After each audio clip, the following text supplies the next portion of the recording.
Hello and welcome to APES Lessons to Go. In this video we'll be exploring the introduction to how our food is produced and how that production has changed over time. Now historically humans have depended upon three systems for their food supply: croplands, rangelands, and oceanic fisheries. In terms of agriculture, although the Earth has about 30,000 plant species with parts that can be eaten, only about 15 plant and 8 terrestrial animals supply about 90% of our food. 3 grain crops, including wheat, rice, and corn, provide more than half of the calories that people consume. 2/3 of the world's people survive primarily on traditional grains because they can't afford meat.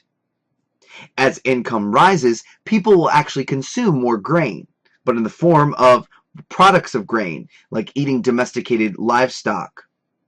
Fish and shellfish actually only supply less than 1% of the energy and less than 6% of the protein in the human diet.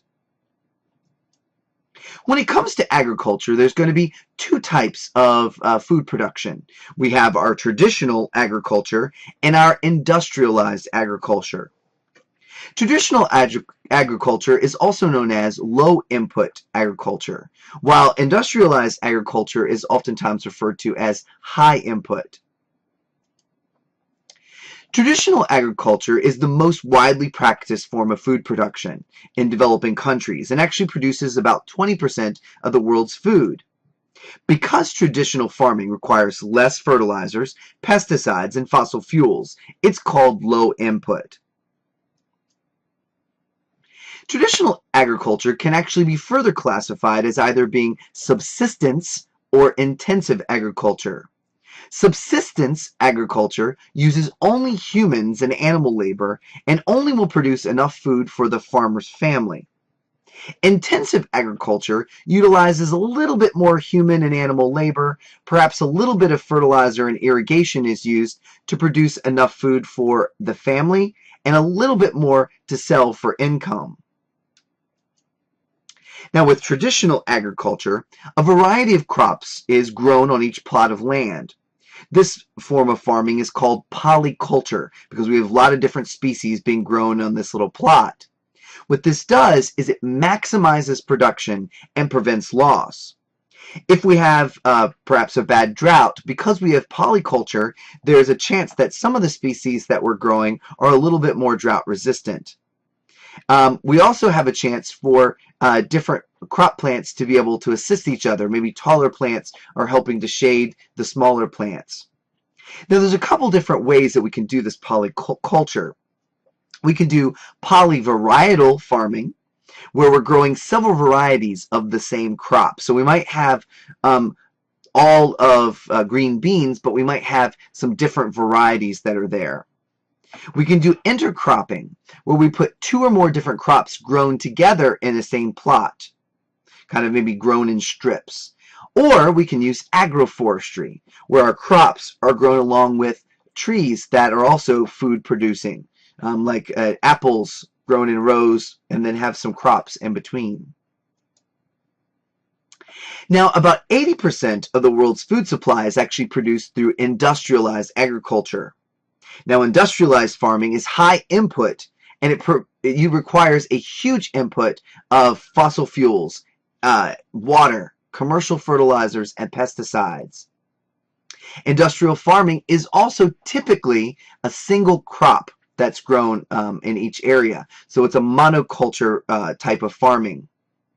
When it comes to animal production, the animals are often put into densely populated feedlots and enclosed pens for raising those cows, pigs, and chickens so we can get our maximum amount of animals on a smaller plot of land, and that reduces its sustainability. Now, unfortunately, the transition to high-input farming has had significant impacts. We've lost a lot of wild versions of food crops as we've introduced genetically modified varieties. High-input farming oftentimes uses unsustainable farming techniques, which results in soil erosion, soil desertification, and waterlogging as a result of irrigation.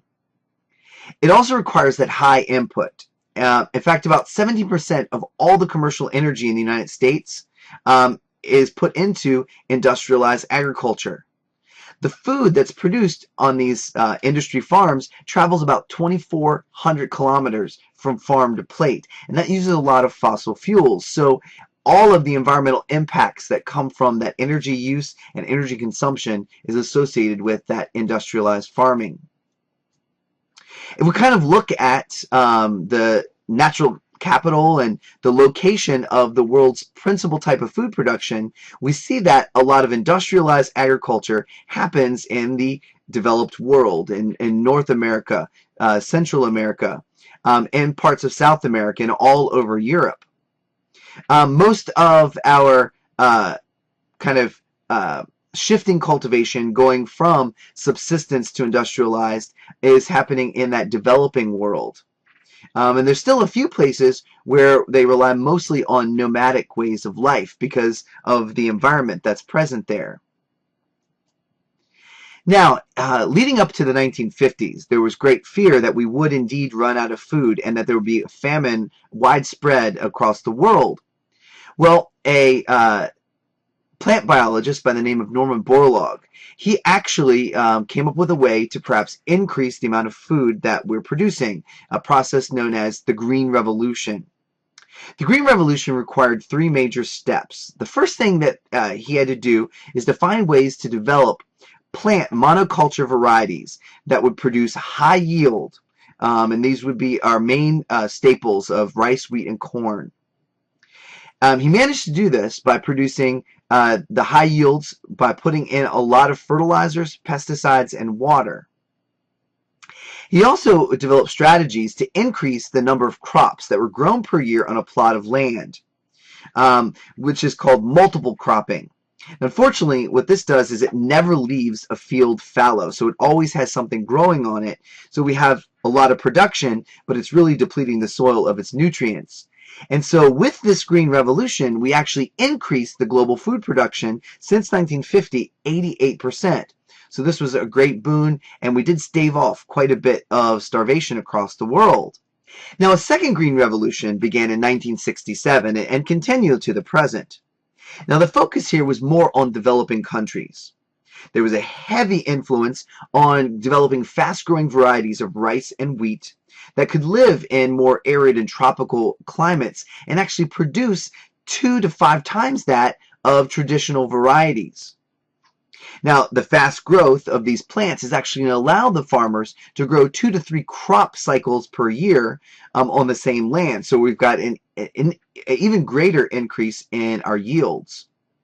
Now, what this does, it allows land consumption for food growing to actually decrease. So we don't have to expand our land availability if we're producing more food on a smaller amount of land. So that actually could protect ecosystems and biodiversity. But it does require a high input of materials. And so about 8% of the world's oil is actually used as fossil fuels to run the machinery, produce and apply the fertilizers and pesticides, and then to pump that water to keep this green revolution going.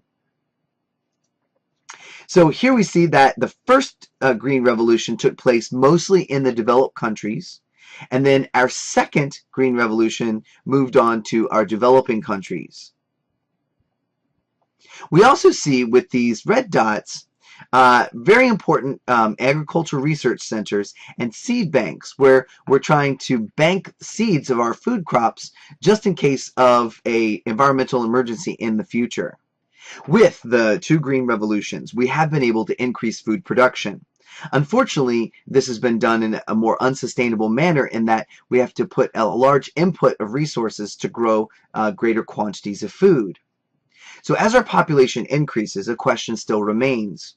Will we be able to still increase the amount of food that we're producing to match our growing population? And if so, can we do so in a very sustainable manner?